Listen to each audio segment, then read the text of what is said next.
शिवसेना के सांसद संजय राउत ने महाराष्ट्र में एक बार फिर से बवाल मचा के रखा है। जैसा कि आप सबको पता है कि पिछले काफ़ी टाइम से जब भी आप लोग न्यूज़ सुनते हैं संजय राउत के बारे में, तो इनका कुछ ना कुछ ऐसा अलग अलग तरीके का स्टेटमेंट होता है जिसकी वजह से हर जगह पे बवाल मचता है। और वहीं बात की जाए एनसीपी की नेताओं की, तो अगर किसी भी पार्टी का,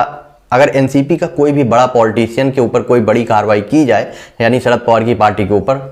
उस बात पे कोई कुछ बोले ना बोले, लेकिन संजय राउत की तरफ से कोई ना कोई स्टेटमेंट जरूर आता है। अब यही हम बात करें अनिल देशमुख केस की। अनिल देशमुख केस में अभी सीबीआई और ईडी लगातार अनिल देशमुख के ऊपर प्रेशर बनाए रखी हुई है और मैक्सिमम चांसेस है, जैसा कि न्यूज़ सामने आ रहा है उसमें बताया जा रहा है कि अनिल देशमुख जल्द ही आने वाले टाइम पे गिरफ्तार हो जाएंगे, क्योंकि ईडी के पास उनके खिलाफ कई बड़े एविडेंस मिल चुके हैं और ईडी ने 2 लोगों को अभी तक गिरफ्तार भी कर लिया है। तो इन्हीं सब चीज़ों को देखते हुए अभी संजय राउत की तरफ से एक बड़ा स्टेटमेंट दिया गया है और ये जो स्टेटमेंट दिया गया है सीधे सीधे सीबीआई, ईडी और सेंट्रल गवर्नमेंट के ऊपर को लेकर है। इसमें सीधे सीधे संजय राउत की तरफ से बोला गया है कि सेंट्रल गवर्नमेंट के द्वारा जितनी भी अभी कार्रवाई की जा रही है, ईडी और सीबीआई के द्वारा जितनी भी कार्रवाई की जा रही है, ये सिर्फ और सिर्फ अपने पर्सनल बेनिफिट के लिए पॉलिटिकल लोग जो है इसमें जानबूझ के अपना प्रेशर बना रहे हैं इन एजेंसीज के ऊपर और जानबूझ के ये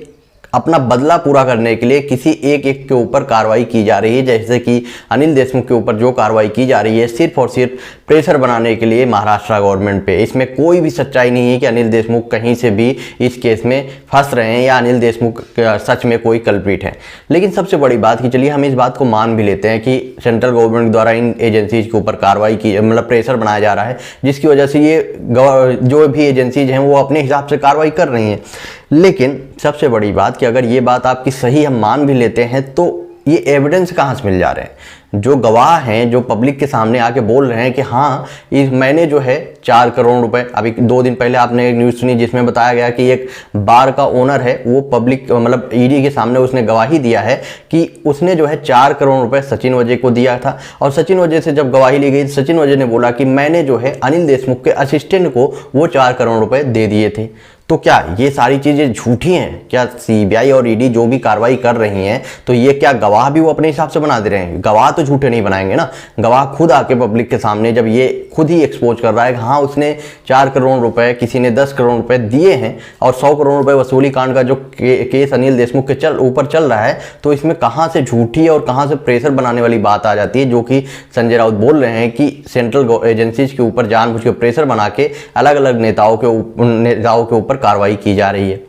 कहीं ना कहीं ये बहुत ही अलग तरीके का इनका स्टेटमेंट रहता है, जिसके बाद हर कोई इनके इस स्टेटमेंट पर सवाल उठा रहा है। वहीं आपको बता दूं कि बीजेपी के एक नेता के द्वारा एक बड़ी बात कही गई, जहां पर उन्होंने संजय राउत को बिन पेदी का लोटा भी कहा, जहां पर उनके द्वारा बोला गया है कि ये खाते किसी और का है और गाते किसी और का है। यानी कि वो खाते तो शिवसेना का है लेकिन गाते हुए एनसीपी यानी शरद पवार की पार्टी के लिए हैं, एनसीपी की पार्टी के लिए हमेशा स्टैंड लेते हैं। अलग अलग तरीके के इनके ऊपर भी आरोप लगे, जहाँ पर संजय राउत के इस स्टेटमेंट पर जो उन्होंने एजेंसीज के लिए बोला है वो कहीं ना कहीं से लोगों द्वारा बोला जा रहा है ये गलत है। आपका क्या ओपिनियन है? आप अपना ओपिनियन कमेंट बॉक्स में बताएं और वीडियो को ज़्यादा से ज़्यादा शेयर करें।